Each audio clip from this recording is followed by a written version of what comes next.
Olá, companheiros do GECAL, de Itaipuaçu, do Grupo Espírita Caminho da Luz. É com muito prazer que aceitei o convite para conversar um pouco com vocês e com todos que vão nos ver e ouvir futuramente sobre o assunto do Evangelho segundo o Espiritismo, capítulo 6, na verdade, o Cristo Consolador, do qual vou ler um pedacinho. O jugo leve. Vinde a mim todos vós que estáis aflitos e eu vos aliviarei. Tomai sobre vós o meu jugo e aprendei de mim, que sou manso e humilde de coração, e achareis repouso para vossas almas, porque o meu jugo é suave e o meu fardo é leve. Vamos fazer a nossa prece? Senhor Jesus, amigo querido, benfeitores amigos dessa casa que me convida para esse trabalho de luz, benfeitores amigos da casa a qual pertenço aqui no Rio de Janeiro, o Centro Espírita Leon Denis, ao trabalho do Grupo Gedelme, o Grupo Leopoldo Machado, a todos esses espíritos que nos conduzem, nosso espírito guia, os espíritos amigos desse trabalho de divulgação pela internet, monitorados por Caibar Schutel, enfim, a todos que possam estar nesse momento nos ajudando, envolvendo nossos corações, nossos sentimentos, nossas ideias para o entendimento do Cristo Consolador, que possa ser, nesse instante, um período, desse instante em diante, um período tranquilo, de trocas e de muita, muita compreensão. Que assim possa ser. Graças a Deus.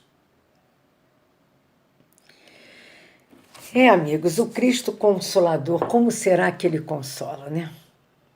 Bem-aventurados os aflitos, bem-aventurados os que são puros de coração, as bem-aventuranças. Mas com as bem-aventuranças, nós nos sentimos consolados? Nós somos bem-aventurados? O que é ser bem-aventurado? E quando ele diz, vinde a mim, todos vós que estáis aflitos, e eu vos aliviarei, eu não me sinto aliviado, aliviada.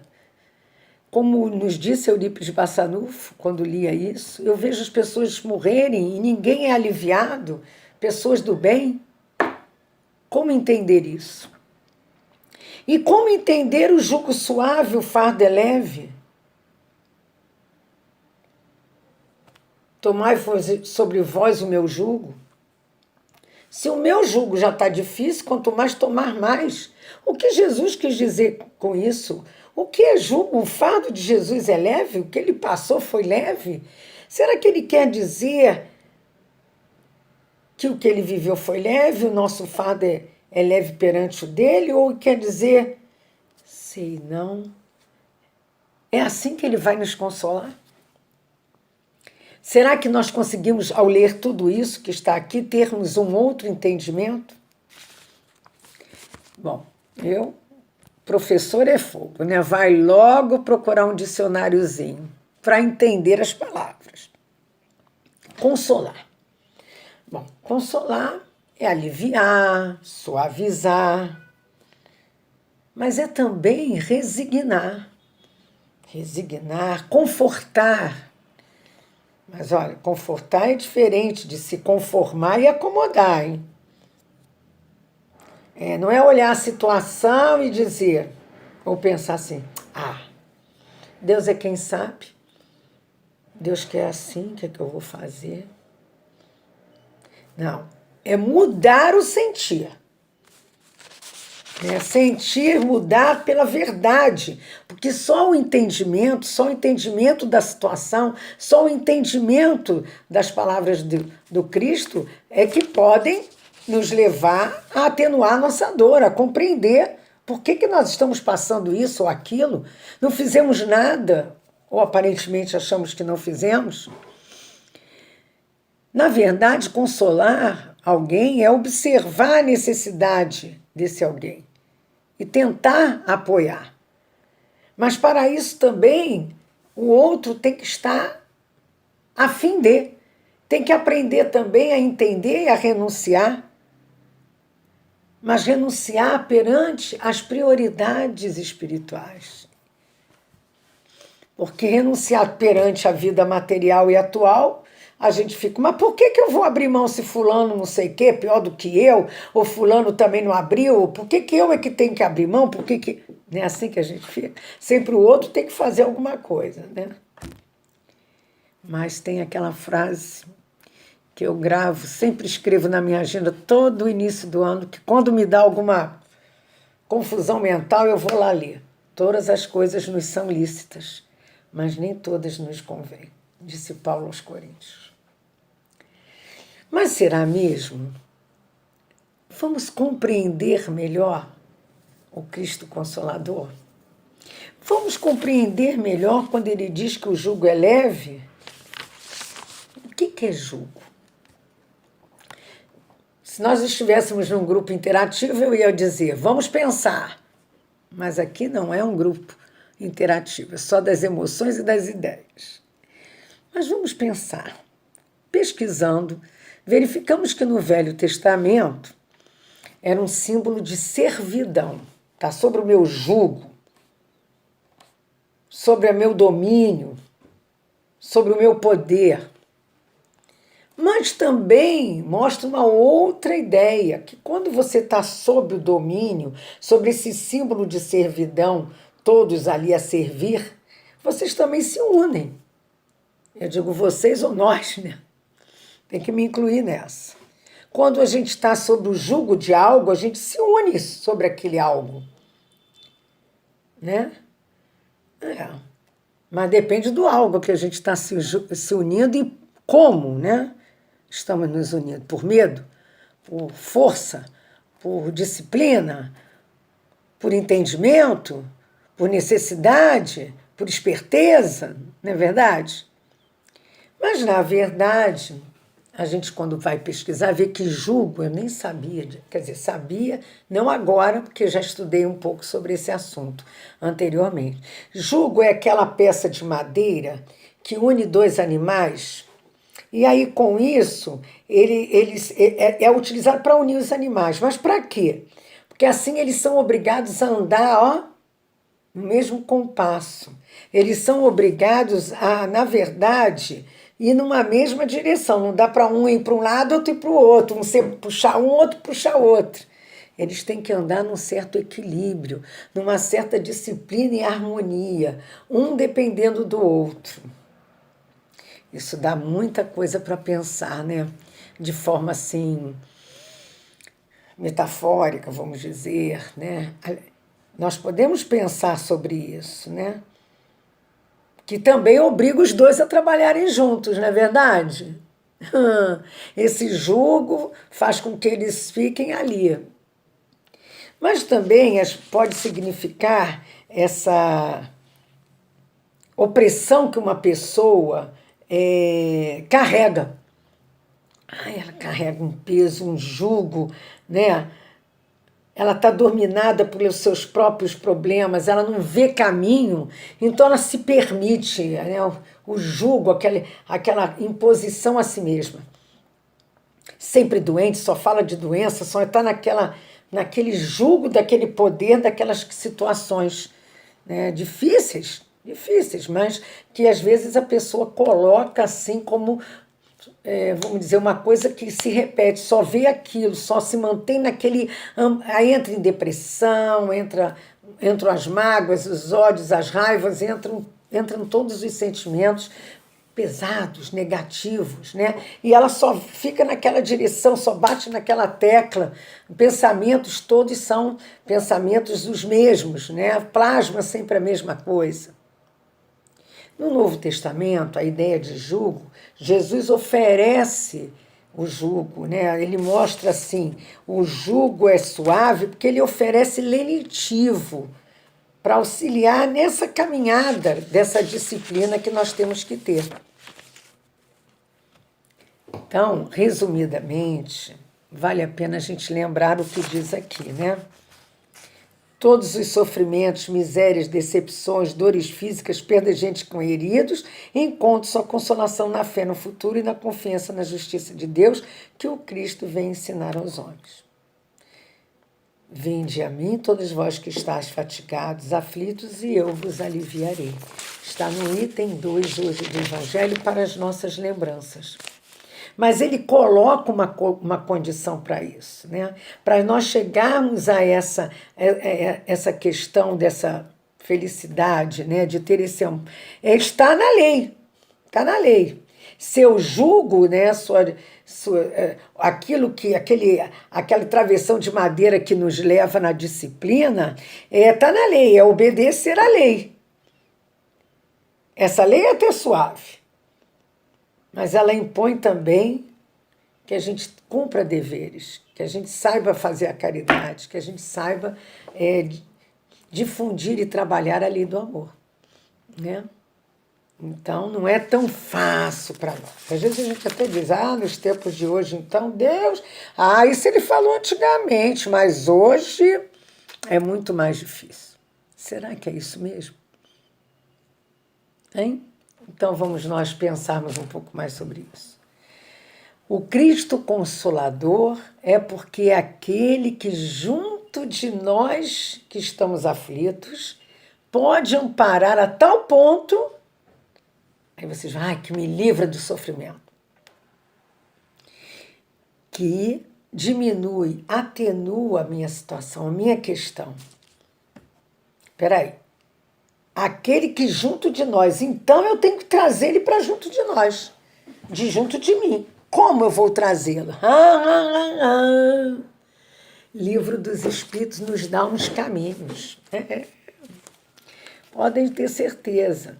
E um desses caminhos, um desses instrumentos de atração, nós vamos ver aqui na lei de adoração. Desculpem. Uma aguinha. Quando nós vamos lá na lei de adoração, na 649, o primeiro item da lei de adoração, nós vamos encontrar que em quem consiste essa adoração? Na elevação do pensamento a Deus. Mas para que isso? Porque pela adoração, por esse caminho, nós nos aproximamos dele. Aproximamos dele nossa alma. Não é isso que a gente quer? Ele junto de nós? Então temos que aprender a elevar o pensamento. Como elevar esse pensamento? Aqui também ensina, né? Aqui nos mostra como elevar, né? E mostra a importância da prece nessa questão. E está aqui, né? A prece é um ato de adoração. Orar a Deus é pensar nele, é aproximar-se dele, é colocar-se em comunicação com ele. 659, desse mesmo capítulo do Livro dos Espíritos. Mas também, não é para nos tirar do problema, não. Aqui também diz isso, na 663. As preces, que nos levam, nos aproximam a Deus e aos Espíritos que ele manda para nos auxiliar, protetores, familiares, amigos, esses Espíritos guardiães nossos, na verdade, ele diz aqui, não faz com que mudar a natureza das nossas provas, nem desviar o curso, não. Então para que serve? Não disse que vai ficar tudo leve e suave? Vossas provas estão nas mãos de Deus, e há algumas que devem ser suportadas até o fim. Mas então Deus leva sempre em consideração a resignação. Resignação é o consentimento do coração perante a situação. É não ficar brigando interiormente, eu não aceito, eu não quero. Não. Obediência vem pelo raciocínio da lei. E o sentimento vem pela resignação. Também resignar não é ficar acomodado, não. Resignar é entender e agir, não reagir. Então ele diz lá, a prece chama, eles dizem os espíritos, a prece chama para junto de vós os bons espíritos que vos dão a força para suportá-las com coragem e elas, quando bem feita, desculpem, e elas vos parecem menos rudes as provas. Já o dissemos que a prece nunca é inútil quando bem feita, porque ela fortalece e isso já representa um grande resultado. É aquela situação, ajuda-te a ti mesmo e o céu te ajudará. Deus não pode mudar a ordem da natureza, a vontade de cada um, pois o que representa um grande mal do vosso ponto de vista mesquinho e da vossa vida efêmera é frequentemente um grande bem na ordem geral do universo. Bem, outra forma que nós poderíamos pensar e que está no próprio Evangelho, né, no item de hoje, quer dizer, no capítulo de hoje, mas no item 3, ele nos mostra como a gente pode estar junto, né, dele e daí nos sentirmos menos aflitos, mais amparados. Está no item 3, o Consolador prometido. Se me amais, observai os meus mandamentos, e eu rogarei a meu Pai, e ele vos enviará um outro Consolador para que fique eternamente convosco, o Espírito de verdade, que o mundo não pode receber porque não o vê e porque não o conhece. Observai os meus mandamentos. Bom, ainda bem que ele não mandou seguir os mandamentos. Mandou observar. Mas só que os mandamentos, eles mandam. Amar o próximo como a si mesmo. Não fazer isso, não fazer aquilo. É complicado essa lei do amor, né? Nos dias de hoje, seguir esses mandamentos até parece que dá certo, que é rápido, que pode. É muito difícil hoje em dia, que naquele tempo talvez fosse mais fácil. Será que nós seguimos naquele tempo? Será que era mais fácil? Não podia nem ser médio que ia para a fogueira. Mostrar mediunidade, fogueira, na certa. Falar sobre Jesus ou sobre o amor assim? Muito menos. Mas ele manda observar, quer dizer, fazer a nossa parte. Ele não manda a gente fazer tudo. Manda, pelo menos, caminhar dentro daquilo. E nós estamos nesse capítulo 6, até em outros itens, como no 6, ele diz mais uma vez como fazer. Ele diz, venho ensinar e consolar os pobres deserdados. Venho dizer-lhes que elevem sua resignação ao nível de suas provas. Que chorem. Isto é a dor. A dor foi consagrada lá no Jardim das Oliveiras. Mas que esperem, pois os anjos consoladores também virão enxugar suas lágrimas. É uma esperança, né? Mas espera aí. Será que ele quer que a gente siga só o que ele quer também? Sobre o seu domínio, sobre o seu poder, sobre sua autoridade, esse jugo também?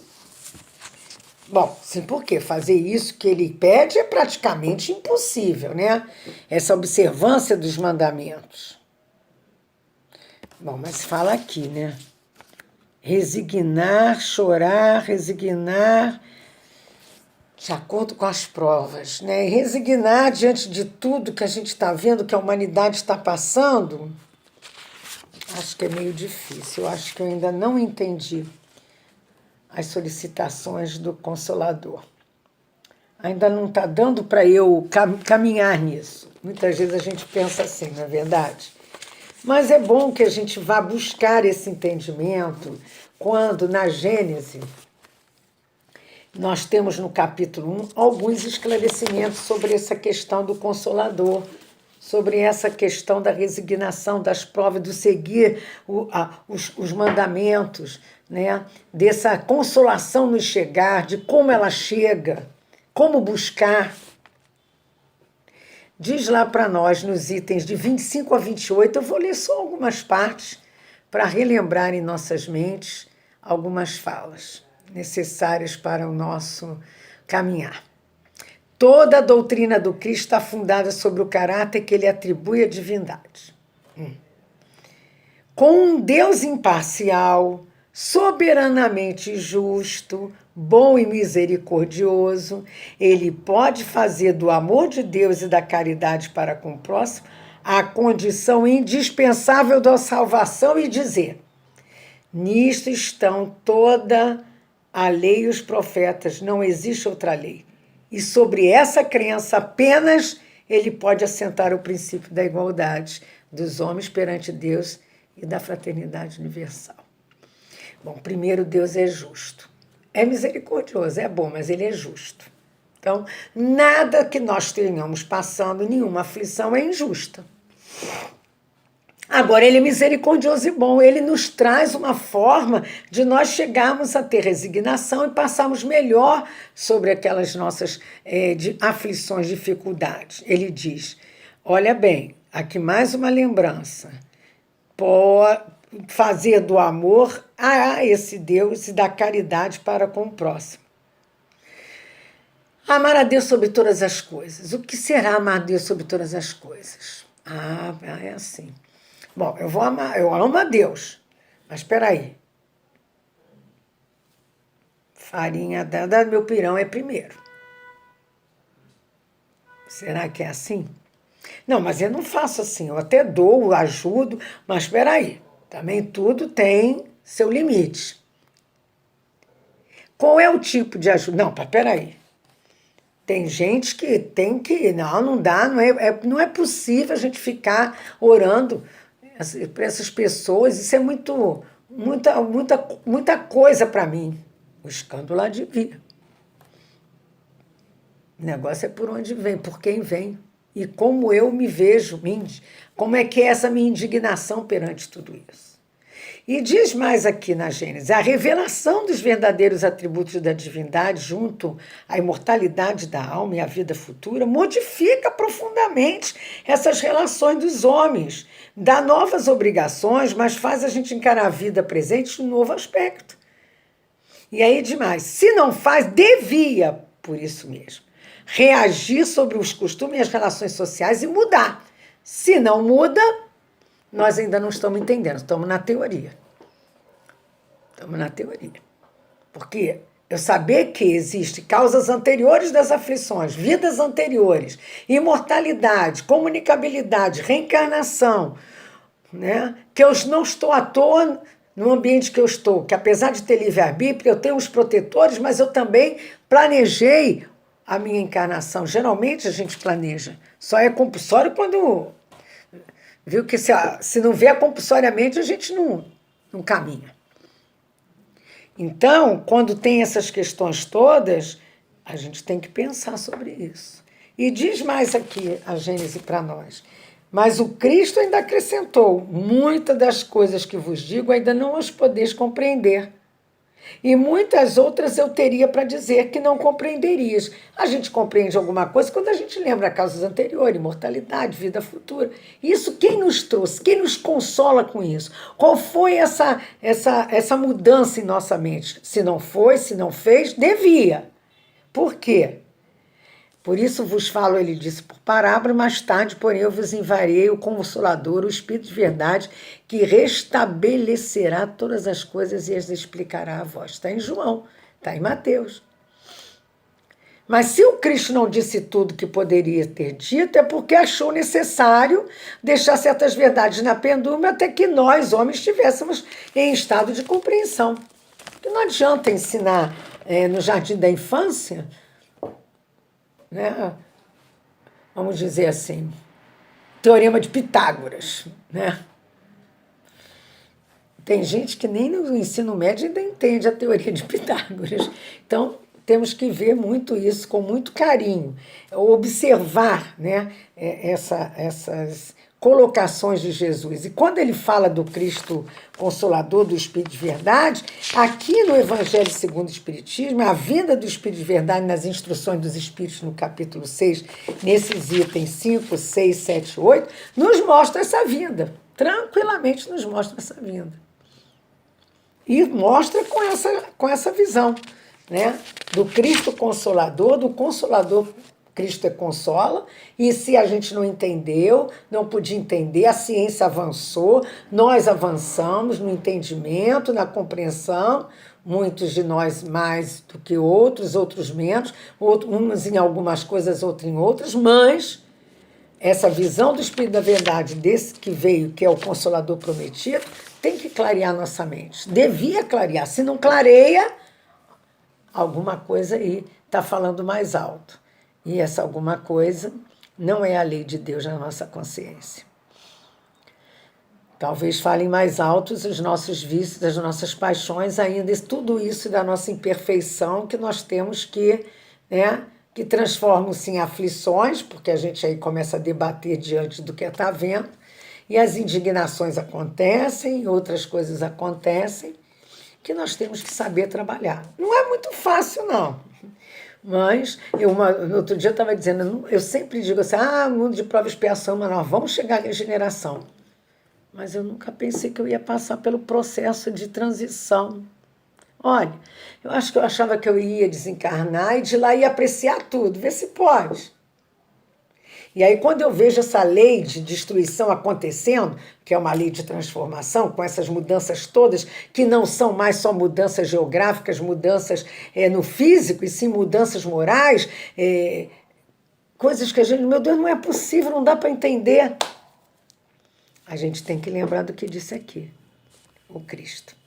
Por que ele chama esse novo Messias de Consolador prometido? Por quê? Porque ele previa que os homens teriam necessidade de consolações. E o que implica na insuficiência daquelas que eles achariam na crença que iam fundar, talvez o Cristo jamais fosse tão claro e tão explícito como nessas últimas palavras, às quais poucas pessoas deram atenção. Provavelmente porque evitaram esclarecê-las, aprofundar no sentido profético. Quando ele disse que ia enviar Consolador, o Espírito de verdade. Se o Cristo não pôde desenvolver seu ensino de uma forma completa, é porque faltava aos homens o conhecimento que só poderiam adquirir com o tempo e sem o qual eles não poderiam compreendê-lo. Há coisas que lhes teriam parecido um contrassenso, segundo os conhecimentos daquela época. Completar seu ensino deve-se, pois, entender no sentido de explicar, de desenvolver, bem mais do que no de acrescentar novas verdades, porque tudo nele se encontra em estado embrionário. Faltava a base para compreender o sentido das palavras. Então, não existe ultrapassagem das ideias de Jesus, muito menos, quer dizer, de Kardec, que é dos Espíritos, muito menos de Jesus, que é o enviado de Deus. Nós temos que ter essa clareza. Quem ousa se atrever a interpretar as Escrituras? Quem tem esse direito? Quem possui essas luzes, a não ser os teólogos?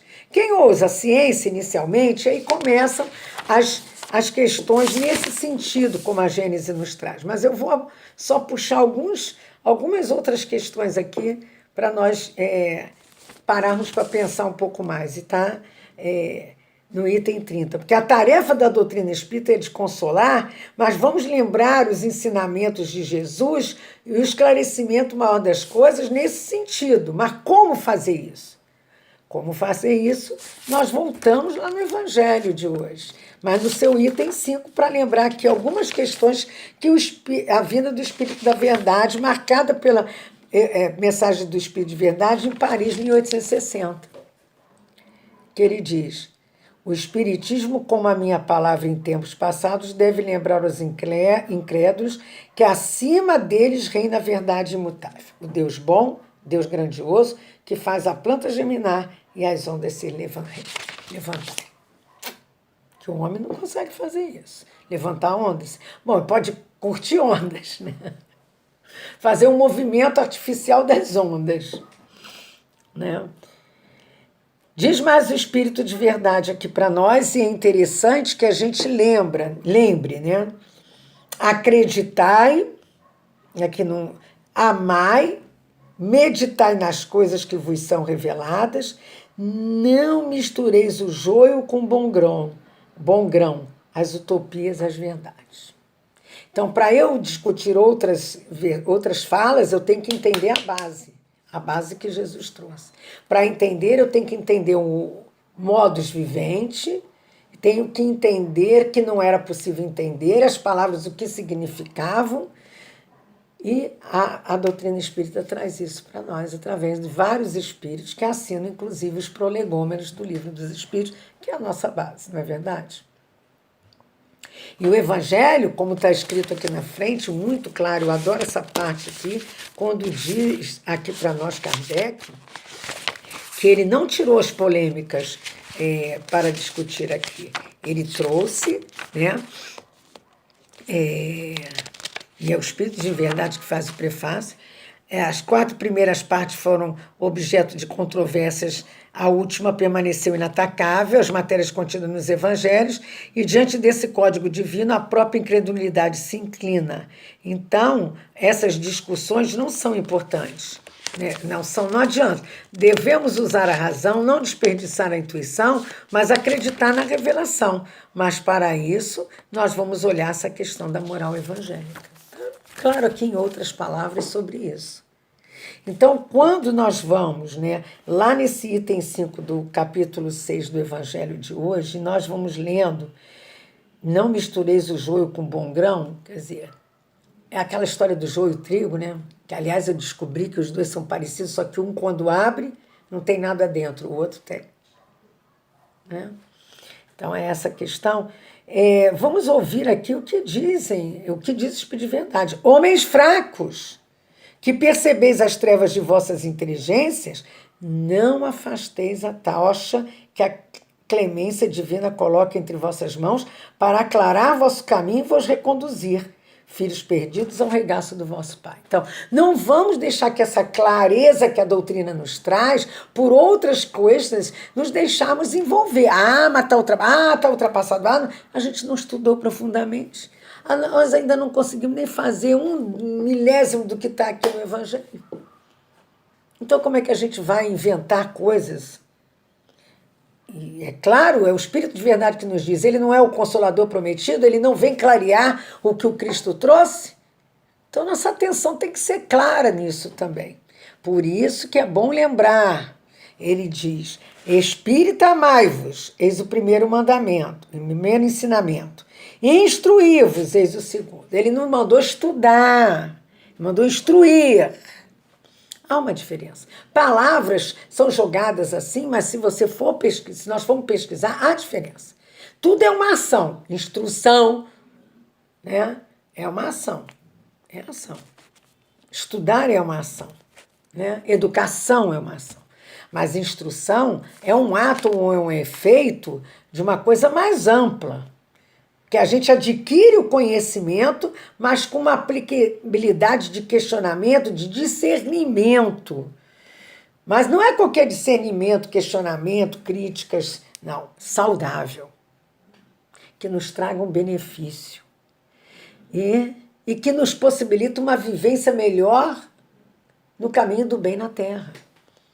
Então, instruir é para isso. Amar no sentido dessa instrução também. Tem uma meta, essa meta saudável é a vivência no bem, a convivência melhor.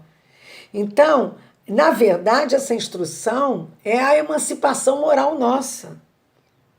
Nós temos que lembrar também a questão da lei do amor, que está aqui no Evangelho. Eu amo fulano. Abre a boca e diz, eu amo. Ama o quê? O físico, a inteligência, o poder, a posição social, as possibilidades que o fulano dá. Ama o quê? O que é o amor? É amar o fulano? Aí eu me amo, eu tenho que me amar primeiro para amar o outro, claro. Mas aí não pode amar demais, né? Porque senão vira um egoísmo e egocentrismo só. E o que é me amar? É cuidar do corpo, do espírito. Então, às vezes, nós estamos hoje estudando essa lei do amor na prece de manhã no Centro Espírita Leão Denis Online, e aí a companheira estava comentando, né, que eu não sei ainda amar. Eu me contenho, eu já me contenho, eu já me disciplino, eu já faço por obrigação, mas amar eu ainda não consigo. Ela disse. né? E é interessante, um outro companheiro também chamou a atenção, e eu nunca, Lázaro aqui nessa mensagem do item 8 do capítulo 11, sobre amar o próximo, a lei de amor, ele coloca, ele nos chama a atenção, mas dessa forma linda, dizendo que o amor resume inteiramente a doutrina de Jesus. Quer dizer, a consolação que Jesus nos traz, porque é o sentimento por excelência, e os sentimentos são os instintos elevados à altura do progresso alcançado. Então, é aquele instinto, né? Eu não amo ainda esse amor maior, mas eu tenho ímpetos de amar, de amor, eu tenho um instinto para chegar a, né? Já domino algumas coisas, já me controlo em outras, né? Dentro da casa espírita é mais fácil, né, gente? Às vezes não é tanto, a gente até que se controla, mas é mais fácil. Tem alguma coisa. Mas tem horas também que os espíritos nos deixam, ficam observando para ver se a gente aprendeu. Então, é nessas horas dessas provas que a gente tem que treinar essa lei do amor. Né? Aquela história da lei do amor que fala de uma ilha onde moram alguns sentimentos. Vocês conhecem essa historinha? A vaidade, a sabedoria, a alegria, a tristeza, né? E a ilha seria inundada. E o amor avisou os outros sentimentos, né? Ficou um pouco para trás e teve assim, ajudando os outros. E no fim, na verdade, ele ficou para trás e é como se pedir ajuda à riqueza, ela dizia que não podia, pedir a vaidade, não podia, né? E só encontrou um velhinho lá num barquinho que salvou ele. E esse velhinho disse: quem é o senhor? Ah, eu sou o tempo. E aí a gente resume, né? O tempo é que já tem a sabedoria e sabe ajudar o amor, e sabe usar o amor, né? Então, esse amor com expansão, com esse sentimento que ele fala aqui, que o homem na sua origem tem só instintos, depois avançado e corrompido e só tem sensações, e só mais instruído e purificado tem sentimentos, e esse, o ponto maior desse sentimento é o amor, mas não esse amor no sentido vulgar da palavra, mas esse sol interior que condensa, reúne, né, em seu ardente foco todas as aspirações e as revelações sobre-humanas, né, esse amor mesclado com os impulsos do instinto é paixão, mas o amor traduzindo-se com afinidade, com carinho, com respeito, com amizade, né, é amizade. Então, há várias formas de amor. Esse amor misturado, vamos dizer assim, com ciúmes, com posse, é apego. Né? Esse amor que liberta, esse é a renúncia. Esse amor a si mesmo demais é o egoísmo. Então, há várias formas de amor, mas nós temos que transcender, lembrar, né, que com o tempo, com o amadurecimento, vamos ver assim, com a sabedoria, com essa expansão desse benefício ao próximo, com a caridade, isso é amor. E nós podemos treinar isso, porque é essa verdade que o Espírito de Verdade traz para nos consolar diante das aflições, quando ele mostra também lá para nós essas considerações nos itens 6 e 8, que eu vou lembrar aqui para vocês, né? Ele diz assim também para nós: trabalhadores, arai o vosso campo e recomeçai no dia seguinte a rude jornada da véspera. Quer dizer, não desista. Não podemos desistir. Não podemos. A dor, gente, muitas vezes é uma dor empurrão. Nos leva a alguma coisa positiva, nos leva até para a doutrina espírita. Muitas vezes, ou a maioria das vezes, pode ser um resgate, né? Ou aprovação, né? Uma dor física, uma dor moral, mas nós temos que lembrar que há a possibilidade dessa consolação, desse alívio, quando nós entendemos por que estamos passando por aquilo. Por isso que nós temos que trabalhar a nós mesmos, mas trabalhar também em prol do próximo. O trabalho nos leva a outras visões, a ocupação mental, a ocupação do sentimento, a ocupação física, mas também a verificar outras questões junto ao próximo. Em verdade vos digo, aqueles que carregam seus fardos e que assistem aos seus irmãos são meus bem-amados. Aprendei com a preciosa doutrina que acaba com o erro das revoltas e que vos demonstra o objetivo sublime da prova humana.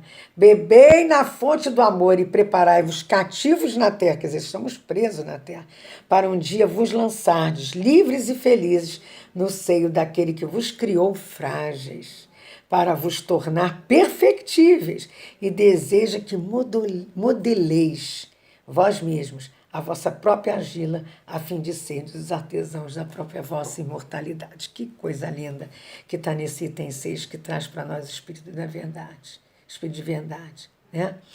Nós vamos nos modelando, nós temos que aprender a nos modelar, né? A impiedade, a mentira, o erro, a incredulidade podem ser extirpados das nossas almas doloridas, porque eles são monstros que saciam com o vosso sangue mais puro, nos provocam chagas quase imortais. Nos diz aqui o Espírito de Verdade, nesse item 7.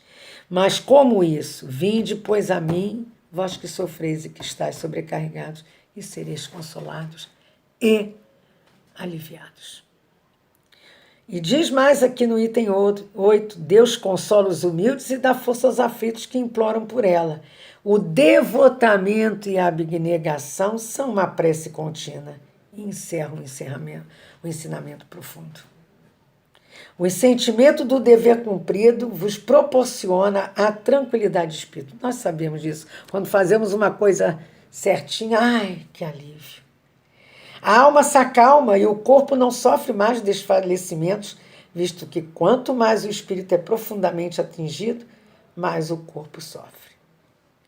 Portanto, amigos, eu espero que eu tenha deixado a mensagem do Cristo Consolador através da clareza que a doutrina no Espírita nos traz, como diz lá na Gênesis, que o Espiritismo, tomado ao seu ponto de partida das próprias palavras do Cristo, como esse tomou das de Moisés, é uma consequência direta da sua doutrina, e como diz lá para nós, né, que a entendimento da pluralidade das existências, o entendimento da imortalidade, o entendimento dessa lei de justiça, amor e caridade nos tornam mais fortes, que nós possamos ter essa fortaleza para continuarmos caminhando diante das vicissitudes da vida.